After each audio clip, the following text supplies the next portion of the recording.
good, YouTube? It's your boy CB2 here. Welcome to my YouTube channel, man. I appreciate you all checking in. Look, we getting right into it. We're going to speak on the Heisman Trophy race between Mr. Ashton Jeanty and Mr. Travis Hunter. Now, I'm not going to hold no punches. I'm not going to have any bias. I'm just going to kick it how I kick it from the perspective that I see it, right? And at the end of the video, you all can comment below who you think should win, all right? So let's get into it. We're going to first start off with who? Mr. Ashton Jeanty. Now, Mr. Ashton Jeanty is a running back from Boise State. Beast. Super duper beast, man. North and south running back.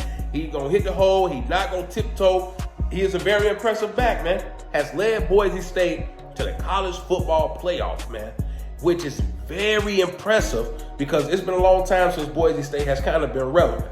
But let's get into these stats. So Mr. Jeanty has over 2,000 some odd rushing yards, 28 touchdowns, and is on the verge of breaking Barry Sanders' all-time rushing yard record in a season, man, which is crazy. The boy a beast. The boy is a beast.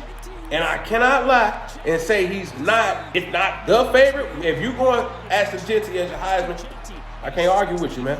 But let's get a little context here, okay? Now, Mr. Jeanty has those almost 2,300 rushing yards, 28 touchdowns, but we got to look at the competition, man. The man has been playing against Georgia Southern, Portland State, Hawaii, and Wyoming. And Mr. Jeanty gets a lot of carries, man. For a running back, he had about 4 or 5 games, but he had about 30 carries. That's a lot for a running back, man. That's a lot of wear and tear on the body. He's the workhorse. He's the bell cow for Boise State, so I understand it. But that's a lot of carries, man. And going against those type of teams with that amount of usage, I don't want to discredit the guy, but it could inflate some numbers a little bit, man. It makes some numbers look a little bit bigger than what they actually could have or should have been. But we're not here to discredit the man. He is a beast. But I have to say, the thing about Mr. Jeanty that I kind of am on the fence with is, yeah, he's a great back. He doesn't do anything super duper spectacular. He hits the hole. He breaks tackles. He's just a north and south back. That's it. That's all. We'll probably see another Jeanty. Probably won't be with the amount of yards that he has because of the usage that he has for Boise State. But I probably could predict in about 2 or 3 years we'll see another great running back in college football, right?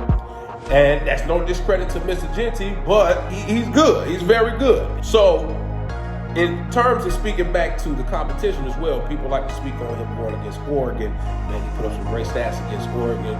That's true.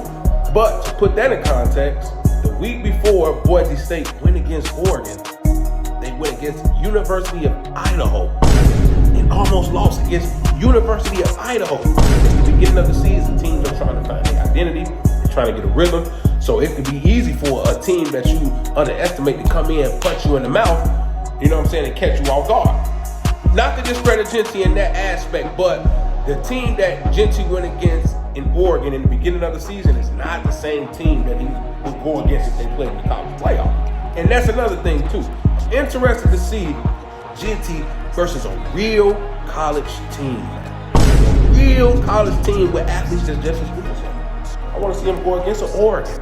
See him go against a Texas, a Bama, Georgia, when they stacking 8 in the box. Let's see if you can get those 200 rushing yards in. That's all. Let's talk about Mr. Travis Hunter, right? One of the best two-way stars I've ever seen with my 2 eyes in college football history, man. And I'm not talking about just playing some offense, majority defense, or majority offense, some defense. The man doesn't leave the field at all. And let's put it into context in terms of his stats, right? Over 1,100 receiving yards, 92 catches with 14 touchdowns. That's number 2 in the country. Number 2 in the country for receiving touchdowns for a guy that doesn't leave the field at all in the game. Let's put it in a little bit more context on it, right? Mr. Travis Hunter, Coach Prime comes to him and say, hey, son, look, you got to go stick the number 1 wide receiver on this team. And then Coach Prime comes back and say, hey, son, look, you got to go get guarded by the best DB on the opposing team in the same game. So let's put it in perspective. If he had to go against Oregon, right? Coach Pratt would say, hey, son, you got to go against number 15 on Oregon. Who is that? That's Tez Johnson, super beast. Then Dan Lanning, the Oregon coach, would have to say, hey, Tasim Johnson, you got to stick Travis Hunter, man. In the same game. Come on, man. And look, I don't want to take nothing away from Ashton Jeanty, but it's a lot of people out here that say, well, look at Travis Hunter's stats. He don't have a lot of tackles. Like Coach Pratt reiterated, when you are not getting that much action on your side of the field because you're literally locking up your man, you're not going to have a lot of great stats on defense. The only cornerbacks that have a lot of tackles, that means that you're getting a lot of catches in your vicinity, so you got to make the play. If nobody throwing your way, your stats not going to be that hellified, man. That's simple math. I got another question for you all. If you put Travis Hunter up against some of the competition that Jeanty went against, Georgia Southern, Portland State, Hawaii, Wyoming, what would his stats look like, man? If Travis Hunter had the same type of usage that Jeanty was getting, imagine what his stats would look like. Travis Hunter is so cold, man.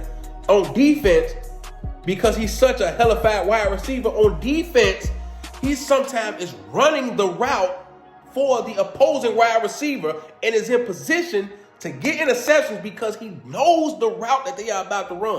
You understand how cold that is, man? Do you understand the level of IQ you have to know what type of route this man is about to run because you are a beast on your own on that offensive side of the ball? Come on, man. It's just mind-boggling to me that in one game, the offensive coordinator has to account for Travis Hunter on defense. The defensive coordinator has to account for Travis Hunter on offense. Come on, man. It's truly remarkable to see this young man play. Comment below on who you think should win. Thank you all for tuning in to my YouTube channel. Take care. Peace.